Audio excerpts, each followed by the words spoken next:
তরমুজেকে রং করব, সেই জন্য কালার পেন্সিলের সরাসরি একটা ভি চিহ্ন এঁকে নিলাম, তার নিচটা বাঁকা করে মিলিয়ে দিলাম। এখন এক সাইডে আরও একটু এঁকে নিলাম। এখন যেই জায়গাটা লাল রাখবো সেখানে একটু গাঢ় কালার করছি, এবং নিচে যে রাউন্ড অংশটা সেখানে সবুজ রং করব, সেজন্য সবুজ রং করে নিচ্ছি একটু গাঢ় করে। এখন তরমুজের বিচিগুলো আঁকবো।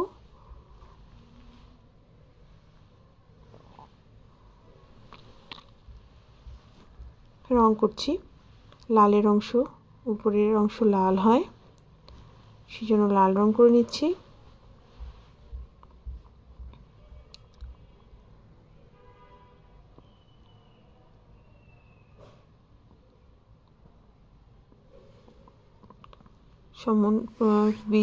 বীজের অংশটা রেখে উপরের দিকে একটু গাঢ় করে লাল রং করব, আর নিচের দিকে একটু হালকা করে দিব।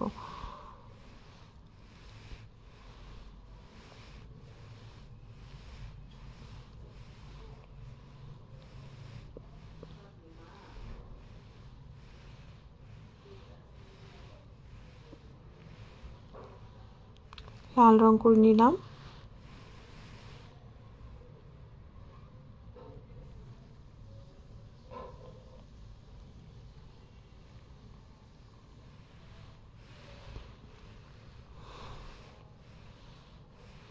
সম্পূর্ণটা আস্তে আস্তে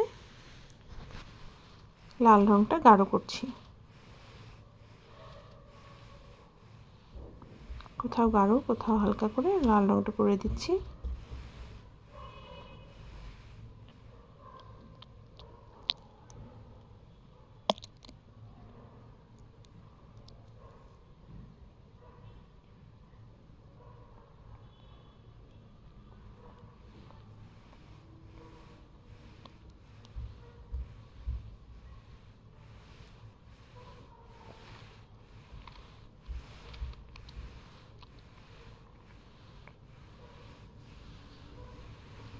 এখন ব্রাউন কালার দিয়ে বীজগুলোতে প্রথমে রং করে নিচ্ছি, সব জায়গায় নয়, একটু ফাঁকা রেখে রেখে, যেখানে সাদাই থাকবে, যাতে আলো দেখে মনে হয় যে আলো পড়ে জায়গাটা উজ্জ্বল হয়ে আছে। তাহলে উপরের অংশ হয়ে গেল, লাল অংশটা হয়ে গেল। এখন নিচে সবুজ অংশটা রং করছি, একটু গাঢ় সবুজ দিয়ে রং করে নিচ্ছি।